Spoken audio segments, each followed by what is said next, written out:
Good afternoon, everyone. I hope you're well this lovely spring day, and thank you for joining our webinar today. This session is primarily aimed at contractors, developers and home builders, where we'll be discussing how to take control over construction handover and move away from any chaos. We're going to be sharing some use cases where we have supported customers to take back control and also share tips on what we think you should be thinking about with regards to handover. My name is Maria Hudson. I will be your moderator for today, and I'm the CMO at Zutec. I'm very pleased to be joined today by Mark McCormack, who recently has been appointed to our Irish country manager, who will share some real life use cases as well, as I said, share some best practice from what he's seeing and his experience working with some of our customers, as well as do a live demo of our solution. Mark, given your new role, do you want to give yourself a bit of an introduction and talk about some of the things you're going to be thinking about in your new role? Yeah, thanks, Maria. I recently started as country manager for Zutec. My background is in operations, so I've spent 20 years with the company in an operation role, starting out as project manager into operations director. So I suppose this topic resonates with me a lot because of all the years of understanding all the issues and problems with handover that affects the delivery team and program uncertainty and client confidence. So with a new role, it's bringing all those years of experience, I suppose, out to main contractors, building owners, developers, and trying to make sure that we can streamline it with the solutions we have to make it an easier process. So looking forward to continuing to work with all our clients and hopefully some new ones in the future. Thank you, Mark. And I'm also delighted that we're joined by James Starman, Zutec's Head of Sales and Account Management. James will also be discussing some of the challenges that we see across our customer base today, some of the pain points that you guys experience. We'll also be sharing some real life use cases and top tips as well. So James, again, do you want to give a bit of an intro to yourself and what you focus on? Sure, thanks, Maria. So I've been with Zutec for about 3.5 years at this stage. So I get a kind of privileged position of working across customers throughout the construction life cycle and into the point at which buildings enter operations and maintenance. So across the kind of numerous customers, that ranges across everything from contractors, subcontractors, consultants, end clients, facilities management companies. So get a lot of different perspectives on the kind of various challenges, and it's a pleasure to work and see where we can best support that range of customers in achieving what they're trying to do. Thank you, James. So we are going to be opening up for questions throughout. So if you do have a question, please feel free to put that question on the Q&A message board. That's at the bottom right hand of your screen. We'll also wrap up with questions at the end. We want to keep this session as interactive as possible. So if you do put a question forward, we'll try and address it as we go through. We've also going to be running some polls throughout the session so that we can understand a bit more about how you're thinking about things and get some insights so we can better support you as customers. And we will be recording the session so that we can send it out as an on-demand session following today's webinar. So before we get into more kind of the crux of the detail, I just wanted to give a little bit of an overview on Zutec. So for those that you don't know us, the company has been operating for about 25 years and is a combination of complementary companies, including DFM Systems that rebranded to Zutec in March and became part of the Zutec family. We specialize in building information as an organization and been delivering handover, digital building, document management solutions, safety files to leading contractors, developers, home builders, and building owners over the last 20 years in the region across the UK and Ireland.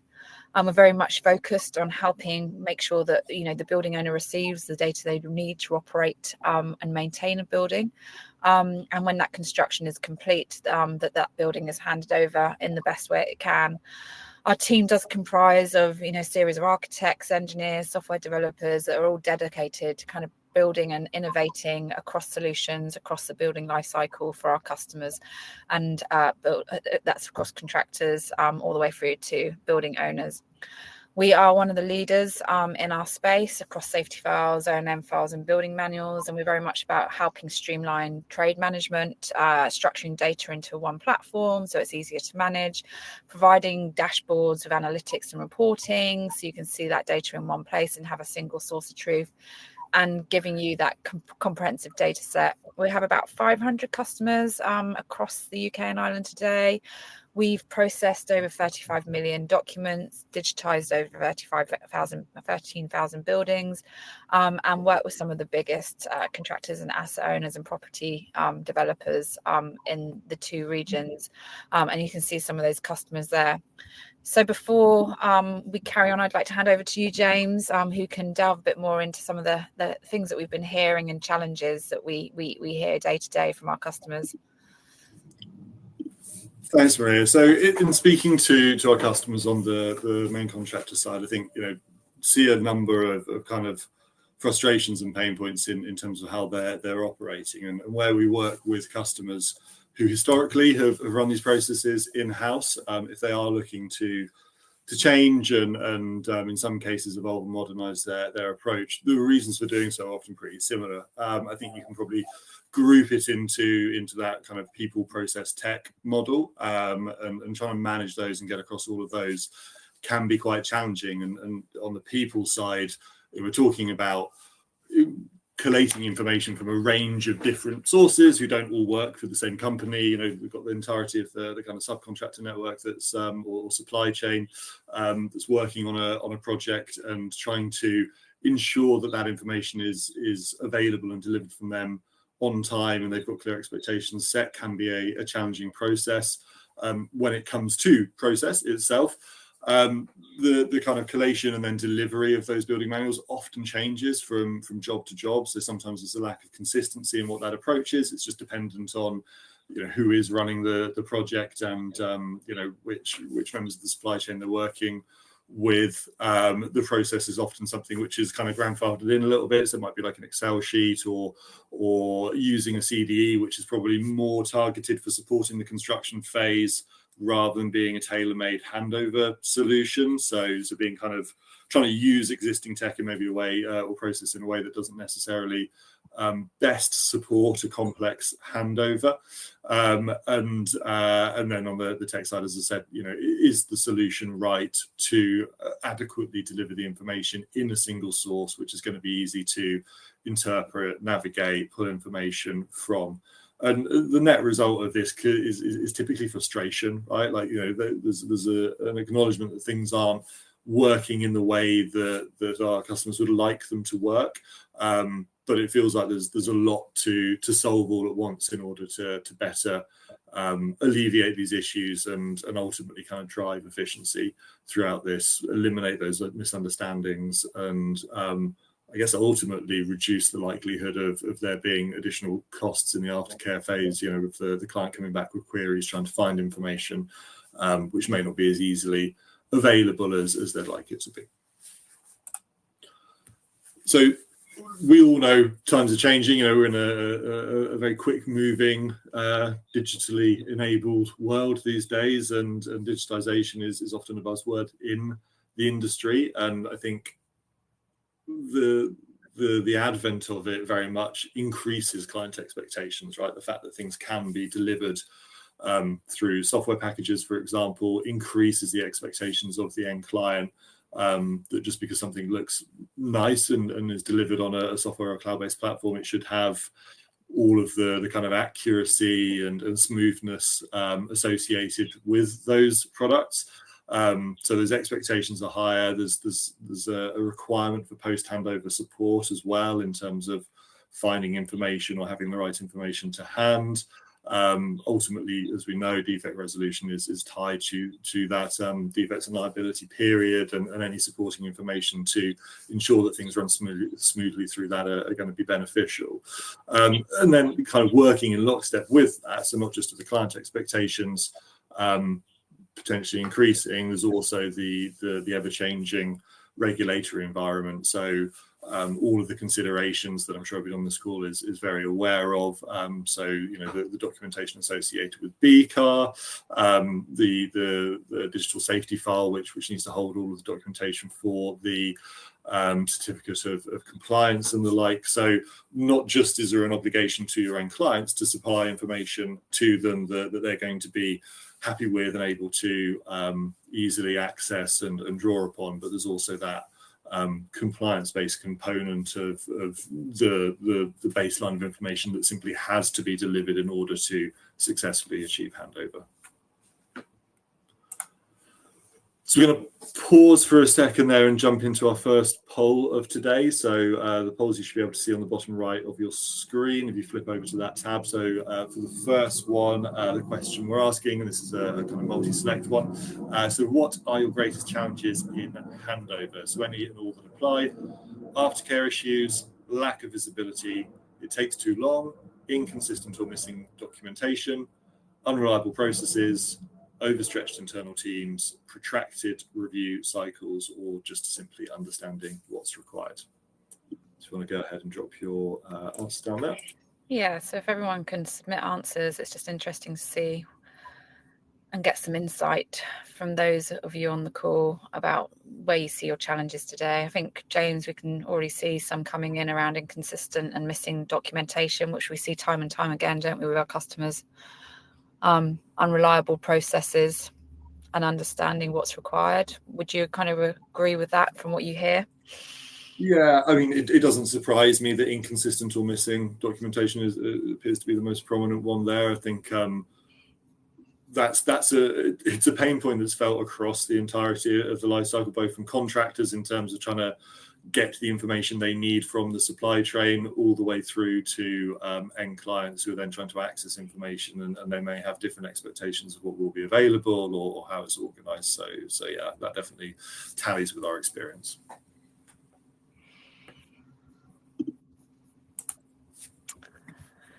So I think here we wanted to share a little bit of our kind of understanding across some real world use cases. We were going to run this as a bit more of a Q&A session across some areas where we feel are kind of pain points and challenges and how we've worked with customers to resolve them. So James, you and I are going to do a bit of a Q&A here, aren't we? Just to kind of dig into, inconsistent handover and, what can be done to kind of standardize and increase quality. So shall I kick off with some questions for you, James? Yeah, by all means. So, on this story, do you want to tell us a bit about kind of the situation and the challenges the customer was experiencing before working with Zutec? Yeah, absolutely. So this is one of our main contractor customers. The issues that they'd had were primarily linked to the fact that just a lot of time and energy was being devoted to finding all of the documents, collating them, putting them together.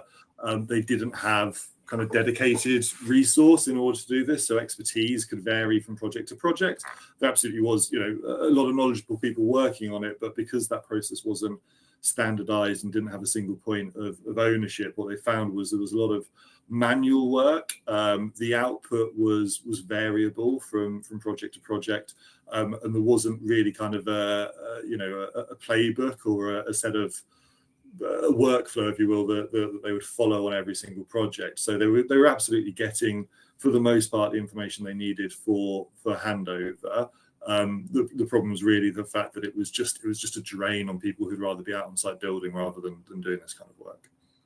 So how did we kind of go about specifically addressing some of these challenges that we're having, and also, I guess, bring the team on board as well? Because, that's a big part of some of this. Yeah, absolutely. So we work directly with the project manager, and we're able to kind of understand how best to support. I mean, in reality, this was very much about supporting them with a service that fed into our platform. So we have a standardized kind of set of deliverables across the or documents across the packages. So this was about bringing the various projects in line with one another. So there was a consistency in the documents to be pull together, how that would then go on and support the creation of the safety file.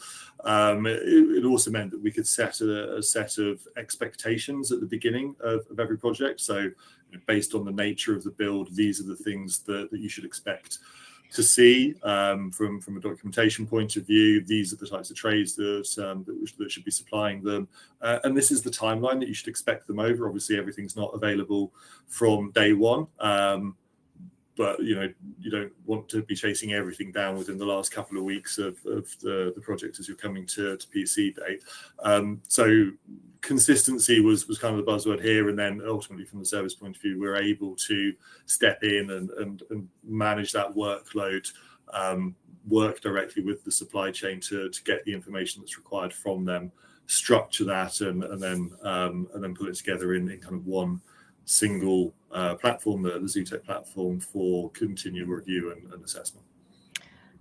Thank you, James. And maybe you could delve a little bit more into kind of how we streamline that process, but also some of the kind of results we saw, to satisfy the customer and obviously, meet their expectations. Yeah, I mean, ultimately, this is about helping them deliver well for their end client as well. I think that's kind of the key thing here. So the streamlining of information, I mean, it's very much the streamlining of a document collation process. So rather than it falling on people as yet another thing for them to do as part of their day jobs in the main contractor, it was something which they were able to, for the most part, kind of hand off to us to manage, and then we would just have regular check-ins with them to ensure that things were progressing as expected. So very much reduce the administrative burden on people within the project team. And then, when we're kind of getting to the point at which we were coming closer to handover, I think it just instilled more confidence that it wasn't going to be a last-minute dash to collect all of that information. The end client was going to be provided with what they needed in an easily digestible and navigable format. And yeah, I think there's that kind of confidence piece that goes with a process which is run by a standardized approach, and that there's consistent visibility throughout that things are on track and going as expected. Thank you, James. So we'll move on to the next use case around how we've supported customers kind of reducing compliance pressures and supported with kind of trade follow-up. So again, we have a few more questions, and maybe you can delve again into some of those pain points, James, and what the customer was experiencing, and kind of some of the root causes of the problems. Yeah, so again with this one, I think we have a kind of process whereby the team didn't initially have that dedicated document management resource, and they were beginning to work on more complex projects as they went through. So a different set of requirements potentially for what they needed to deliver a broader range of documentation, and as a result, increased expectations from their end client that things would be compliant, that they would measure up in terms of the regulatory responsibilities that they had. Again, similar to the previous one in the sense that there was a requirement to reduce some of that manual workload that was there. But this one was kind of as much as well with the client wanting more visibility on the process. So the client had a level of proximity to the contractor here in terms of reviewing the documents as collated to ensure that there was that compliance piece that was being met. Great. And how did we kind of deal with their request and the issues to address their problems? So this one probably leaned a little more on the platform on this side. So obviously the service and the ability to go and work with the supply chain directly was again beneficial. But for this one, in order to kind of better streamline the process and ensure that all parties were on board at the same time, by making use of the reporting within the platform and the ability to see progress against expectations and really kind of delve into the areas which had that compliance and regulatory sensitivity ensured that as the project was moving through, the kind of the larger complexity of it was boiled down to where those key focus areas were. So it kind of helped strip out a bit of the noise, because obviously there's a much wider range of documents that are collected than just to satisfy regulatory requirements. And being able to cut that out and really focus on, this is what's important, this is the progress that we're going against it, and as I said, ensuring that was visible for both main contractor and end client was really important. Right. And this is across all their kind of current projects, is it, at the moment? Yeah, exactly that. So we entered into a broader agreement with this customer, meaning that we could almost drag and drop the approach from project to project. So ultimately, each of the project teams are starting with a clear set of expectations and a process to follow in order to satisfy all of the documentation requirements. The end client can then get visibility on that from kind of as early as possible as well, and it just really ensures that kind of open communication between all parties, but also reduces that kind of pre-work needing to be done fresh each time, right? There's just a kind of consistent structure, a template, if you will, that's applied to each project with a few tweaks for obvious reasons. But kind of what that baseline expectation is. And has there ever been any kind of unexpected challenges during delivery, and how have we dealt with them, and what have the end results been really? Yeah, I mean, in terms of unexpected challenges, not necessarily unexpected, but I guess with these guys, like, because on some of the projects the end client did want more visibility, I think there was the need for kind of some slightly more mature workflows of just what does the sign-off step look like. So rather than it just being all the documents collated and then handed over at the end of the project and there you go, we had to kind of work in that almost like tripartite fashion of, once this is done, these kind of clear steps are achieved. Who reviews them? What does that sign-off process look like? Who gives ultimate sign-off when we have to deal with drafts, comments, revisions, etc.? How does that get fed back through to us? I think there's a little bit more of kind of understanding the whole kind of ecosystem in order to better satisfy it.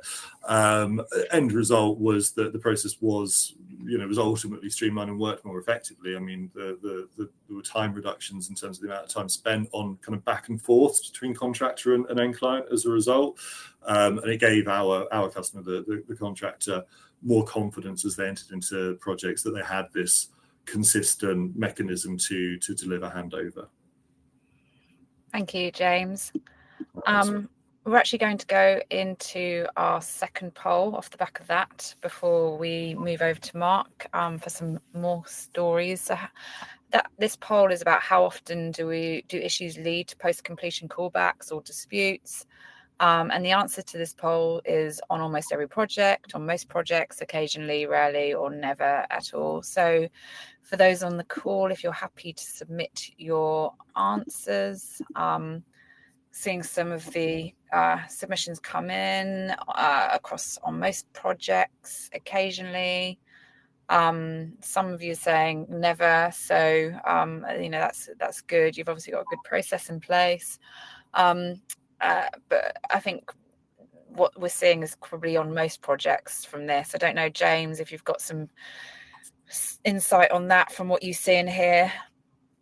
Yeah, I mean, my experience would be probably occasionally on this. I don't think, but it's going to vary. It's going to vary on the end client, the nature of the project. So I think from contractor to contractor, it may well be a different experience. When they do happen, we're aware of them. If it does get fed back to us, it's normally in quite positive terms, in the sense that the information we provided allowed for things to be resolved relatively quickly. So yeah, as I say, I'd say probably occasionally would be my view.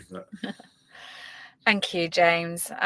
So we're now going to go over to you, Mark, and continue some of the kind of real use cases and stories that we come across in our day-to-day work. And this is primarily around kind of the use of things like dashboards over and above things like Excel trackers, which I think we know are still in use today.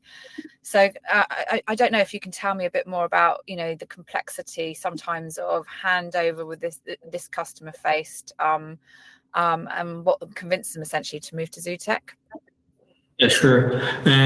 So again, it's down to, I suppose, the multiple projects running at the same time, and then the amount of time that it manually takes to keep track of information. So using the likes of Excel. So the solution that we're able to provide is, one, understand the requirements per project, and start with the template at the very beginning, and that template then leads into the dashboard reports within the platform. So what that really means is that at any stage, anyone from the project team, whether it's the site team or senior management, can log into the platform live and see where the progress of that handover file is. It makes reporting for the site team to their for their construction program and weekly and monthly reports, to be able to log in, download a project matrix to see where they are, and to be able to see the conversations back and forth between our information managers and the supply chain as the information comes in, gets accepted and rejected.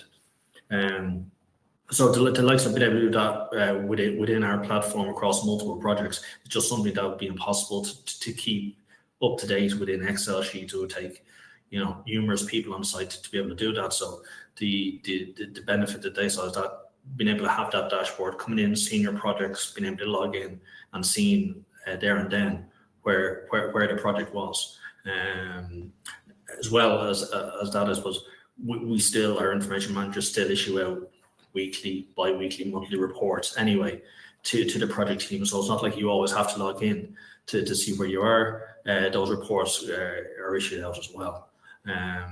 So that was that was, I suppose, the biggest draw for us that we're able to do that across the board. Also, this contractor used a lot of the same contractors, so we're able to streamline it with them as well, uploading information, helping the information flow.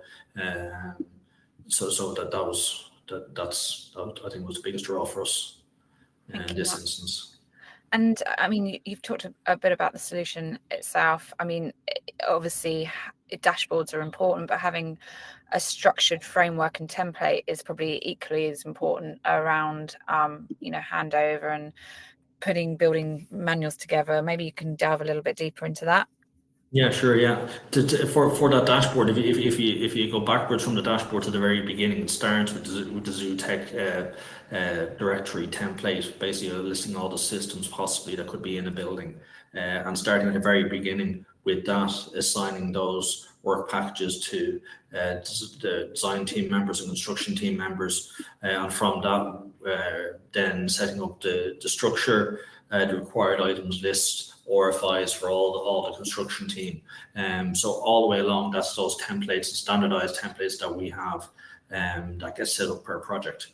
And as James was saying earlier on, there's always going to be some changes for some projects of some extra requirements. Either some are in, some are taken out, and during setup, we add all of those in. So whatever the requirements are for that particular project, we'll have set up at the beginning, and then we track it all the way through to the very end. But that template that we start at the very beginning sets up the rest of the project, and it's something that's, I suppose, within the Irish construction industry, is something that's become very much a standard template. Even when we're not doing the project, we often get digitized projects back in where it's exactly our structure to be brought into the system, maybe from a SharePoint folder or a Dropbox folder. So once you see that, then it's working if other people are using it. Yeah. Great. And can you share kind of any, best practices that have emerged from moving to Zutec and some of the results the customer saw? Yeah, I think the benefits that the customers saw is, I suppose, it's important that whichever customer comes along with us, that their site team get on board with the process and understand that it's very much it's important for them, I suppose, to engage as well. So what we find is that the more the site teams engage, with catch-up meetings, reports. It just makes the whole project run that much quicker. So as well as our issuing of reports, we would do say 10-15-minute Teams meetings every week, 2-3 weeks, or every month, depending on where we are in the project. And we very much target systems that are coming to a close at a time and make sure the information comes in at the right time. So for that to work, we track that on the dashboard with dates of progress. So early on in a project, say maybe half a year or 6 months out from PC, we know we should be at a certain percentage of the systems are complete. They're the ones that we're focusing in on between now and the next meeting. So I suppose best practice and best results is having that engagement. And as I said, sometimes only 10-15-minute meeting once a month, once every 2 weeks, but to really focus in on that, so we know what to focus in on. But really good results working that way. Great, thank you, Mark. So we go on to kind of our fourth and final kind of use case and story around kind of consistency and streamlining, and we've talked about that quite a bit today. But again, Mark, I think with this one, some of the Excel seemed, was used as a kind of a traditional way of working, and maybe you can talk a little bit about, what the customer was experiencing and kind of pain points to make them move over to Zutec. Yeah, sure. So at the end, client required it to be a digital handover, so they didn't want a paper-based. They didn't have their own system. They just required that. But there are multiple units being all developed at the same time. I think there were 6 or 7, and similar contractors nearly across the board, all slightly different times out there. Not one project was completed on the same date, but maybe within a few weeks of each other.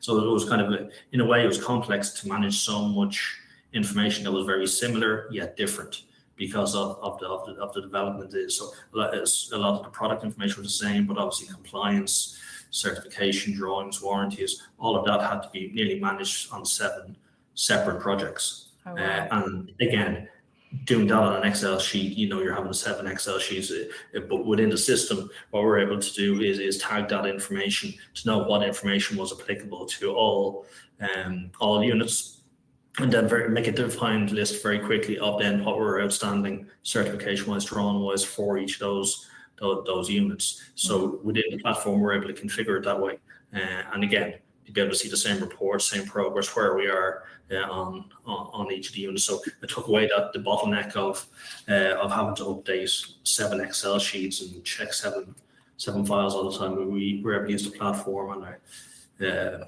the dashboards to be able to manage that for us.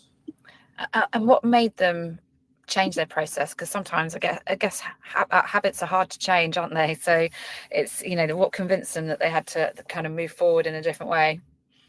I think that they had, this was the second phase of work that they had done on this particular development, and I think that within the first phase they understood how much pain that they actually had with that, and between that and some great sales work by James and the team, and convinced them that we were the right solution, and we're continuing to work with that contractor now, so they still see the benefit of all the work that's happened. I don't think they want to look back at the years of all those Excel sheets. I don't think anyone does, do they? I mean, Excel certainly isn't my friend. And how about kind of the end results where we are today? Like, I guess you're saying they're still working with us now, so maybe you can talk a little bit. Yeah. So within the results, what was, as we're coming towards the end, was a very simple defined missing item list or action list completed, or coming up to PC and handover. This is a defined list per unit of what's outstanding, and a live tracking document. And we managed to get that information closed out and issued across to the FM team. And then the FM team took on hosting afterwards and installed QR codes to be able to then access the information within the building and then keep it up to date with their maintenance information going forward. So from a client point of view, our client into the building owner has just adopted the solution and continue to use it to this day. So overall, good outcome. Good. Well, thank you, Mark. we will move into our third poll, and then I think back to you, Mark, for a bit of a demo. But we'll wanted to kind of understand here more about what tools do you mainly rely on to manage kind of safety file building manual information today. Does sound like, you know, Excel trackers are still used occasionally, but yeah, it'd be good to hear some of your insight on what you're using. So if you could submit your votes, and yeah, see what's coming through. So shared folders is kind of top at the moment, CD only. A digital handover solution from a provider or consultant. Yeah, I guess shared folders is coming up top, Mark. So I don't know if you want to, you know, give your view on that. Yeah, and it's what we probably see the most is outside of a platform is SharePoint is used constantly, and I think it's one of those ones that comes with every account that everyone that has Outlook. So it's one of those storage areas where it's just used and it's just easy to use. I think that's one of the main reasons that it is it's there. But again, searching the information, the kind of metadata, the tagging, and what I'm going to show shortly in relation to even tracking during the construction phase, or even trying to find information then after handover, and it's just not really what we would see fit for purpose or that for anyone to use. Yeah, I guess it's very hard to hand over something that's in SharePoint, or having to take the data out and hand it over that way. Yeah. Great. So I will pass back over to you, Mark. I know you wanted to share a bit of a view of the platform itself.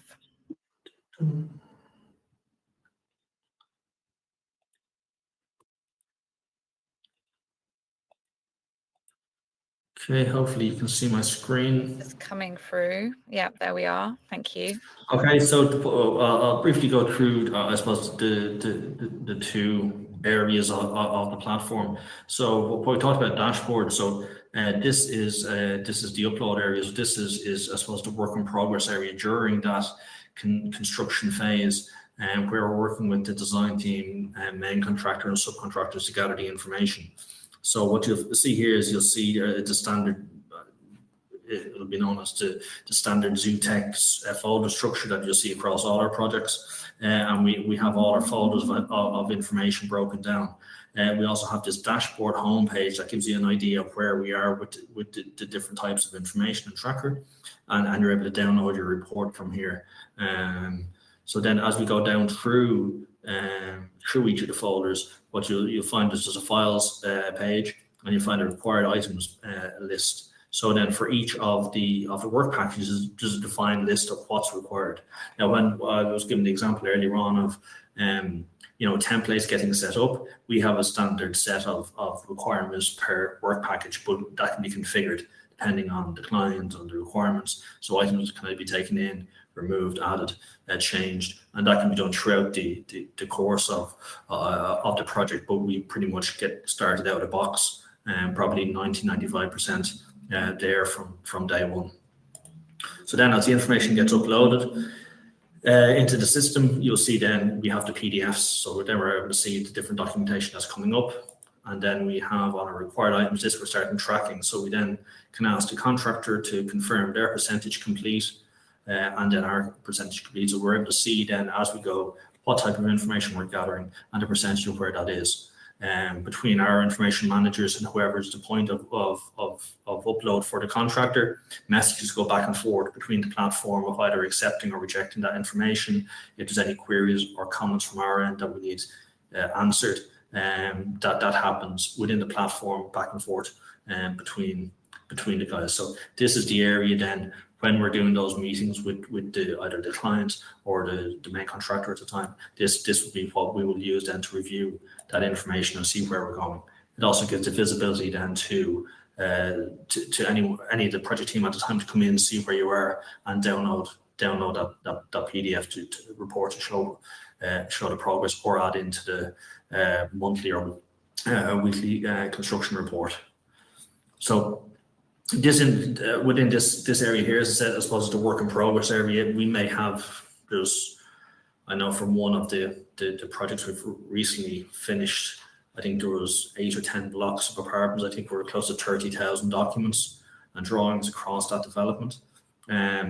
So at any stage, we could have, as I said, up to 30,000 documents in there. Some of those may be rejected, some of them may have comments, some of them may not be accepted. So within this work in progress area, all that information will be seen. Once the client logs in, they'll only have access to what's been accepted and reviewed by ourselves and uploaded. So within the client side of that data, and they will see the same structure and same types of folders of information. And as you click on here now, it's a bit more information. We have a system description. We have all the documents. Again, at this stage, all the metadata is checked. It's all tagged with different types of documents, so you can quickly filter that information and check what's there, look at the documents, use QR codes to download the documents. So within the client side, then that's the visibility of all that information that's been approved and brought through, as well as within here having a list of all the documents. So when we talk about like SharePoint and the usability, so within here we've got every document across every subfolder in one list, and by using filters or drop downs, we can say, right, we'd like to see all the warranties. So there's all the warranties from every system. So you can see here's fall arrest, TSB doors, louvers, windows, and you can multi-select and download. Or you can use the search or filter here to search out keywords. And again, what that does is searches across your entire project. Because one area, what I would say a lot of the contractors will know is that once they give access to the client, a lot of them they can't find the information, or it's not there, or it's very complex to use. So again, if you don't like using the folder tree and clicking on some buttons, you can just come to one tab, type in what you're looking for, and find it that way. And similar with the drawings, have a full list of all drawings. Again, able to filter out by either level or by type, across all the drawings. Again, there's the asset register that we can upload the asset register, and this then enables to print QR codes out from the asset register to able to then put around the site that links back to the documentation, which is used by various clients we have. We have the contacts database where we just extract the information out, and then the maintenance, PPM maintenance, if it's a requirement then of working with the contractor and subcontractors to list out the assets that need maintenance and then put in what the requirements are. Because I know in a lot of instances these days that PPM maintenance requirement by the client is starting to come into the requirements for handover. So again, we can assist with that. So that's a quick whistle-stop tour of that.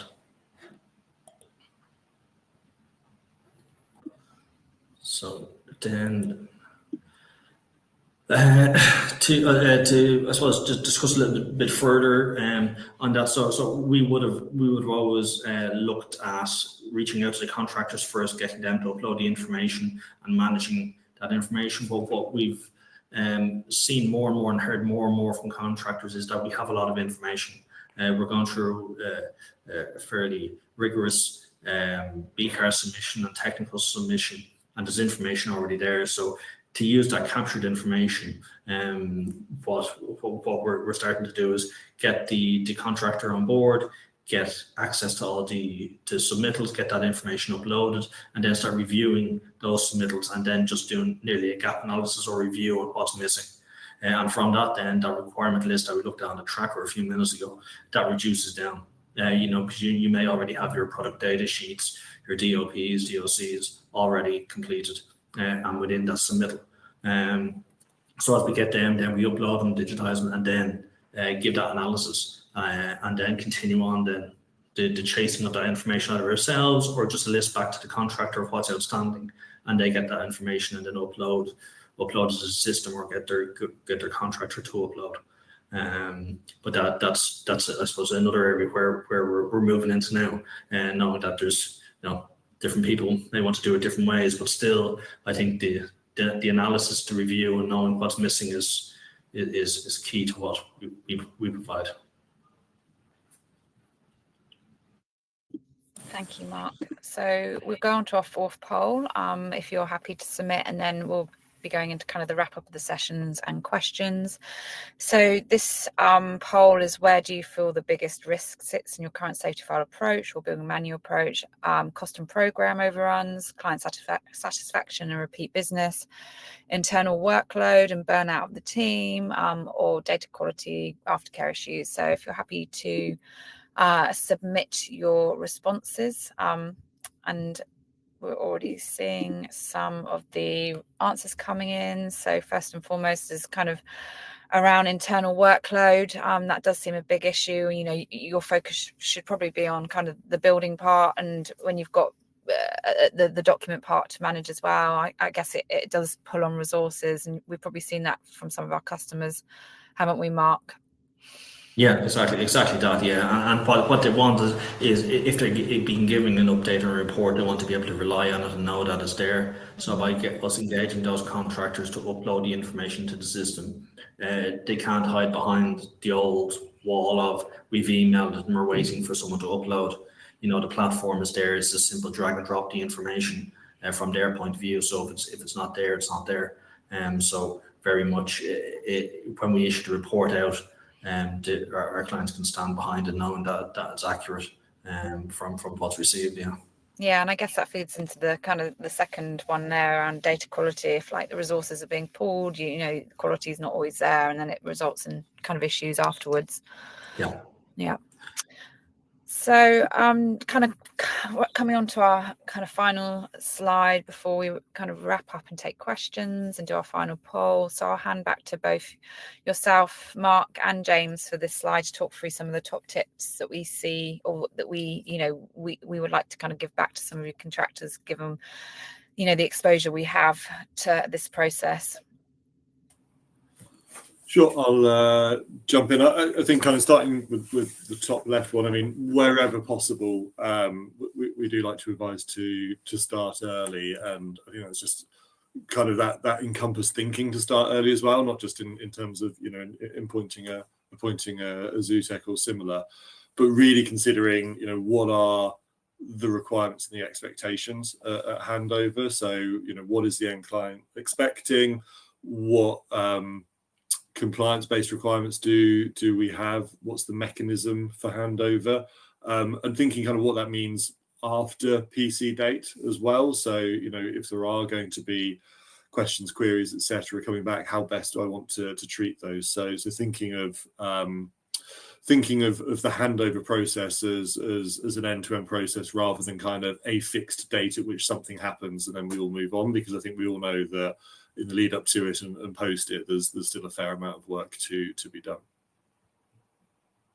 Yeah, I think on that as well, that's setting up early. It's key for that, getting the supply chain on board early on, so they know what it is. The earlier they're informed, and they may not be ready to upload for a month or two, but saying early on, this is what you need, here's what the requirements. Having calls with our information coordinators or managers where they show them the platform what's needed.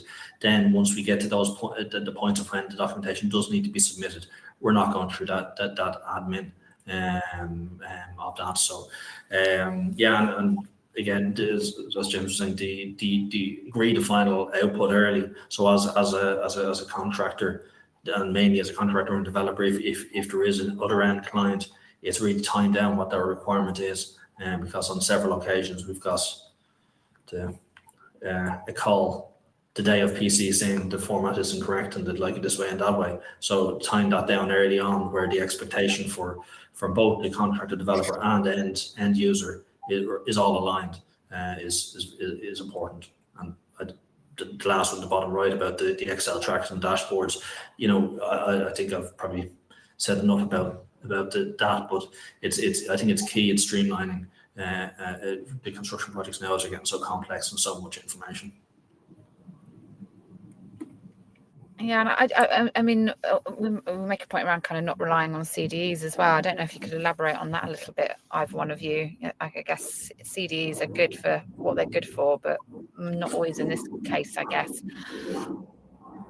I mean, with DMAS, like our platform is a complementary platform to CDE, and I think the reason for that is we are very much kind of geared to that specific purpose of collating information up to the point of handover and then passing that on to an end client to continue to operate and manage once the building is live, if you will. CDs are great tools and extremely necessary tools, but because they manage the entirety of the construction, the build process, obviously there's more information in a CDE than is just required for handover. The management of a CDE is often not directed at handover, and we find with customers who do make effective use of both us and CDE, it's because the handover element they were using within their CDE was a bit of an afterthought. It was little more than kind of a document dump. It was difficult to give the end client direct access to it during the build if required.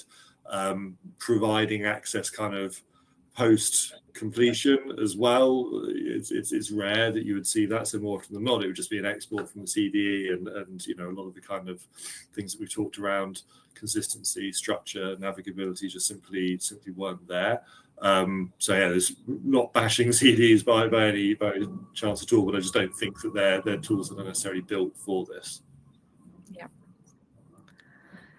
Great, thank you both. So we will move on to our fifth and final poll, and what best describes your organisations for improving handover in the next 12 months. So no active plans, you continue as you are, exploring options and gathering information to do things differently, running a pilot on selected projects, rolling out maybe an enterprise-wide process or standardized solution rather than going from project to project, or kind of looking to replace an existing system. So if you're happy to submit your votes,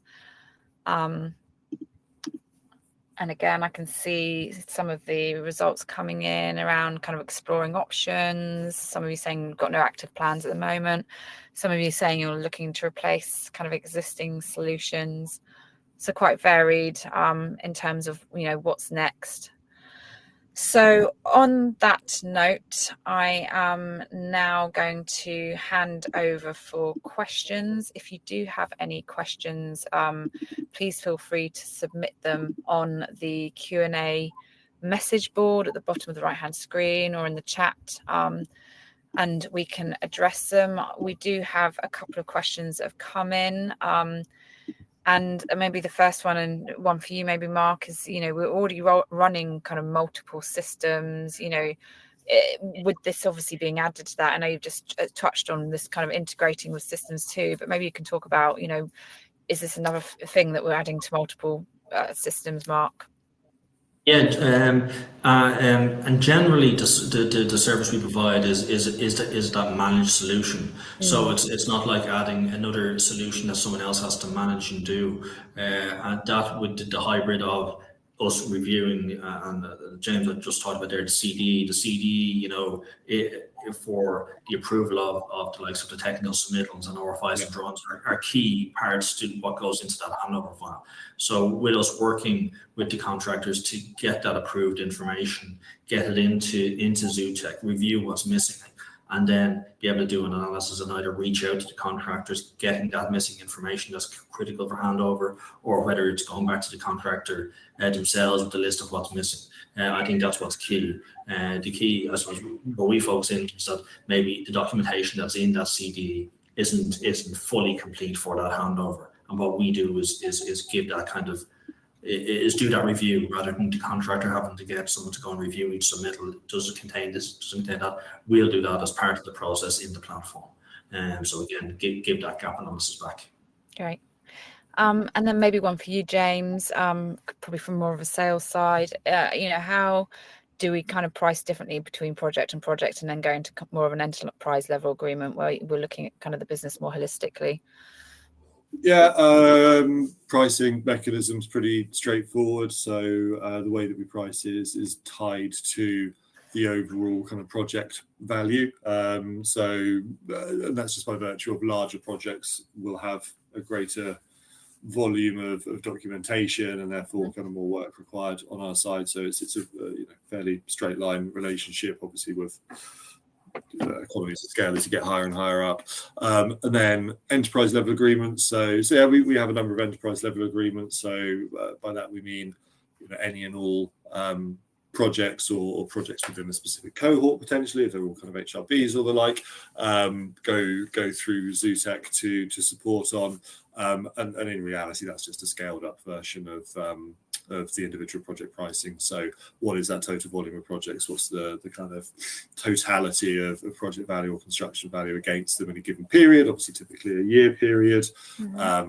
And yeah, obviously, as the kind of broader and wider the engagement is, the more or the less, should I say, your cost per project is, or the greater the economies of scale. Great, thank you.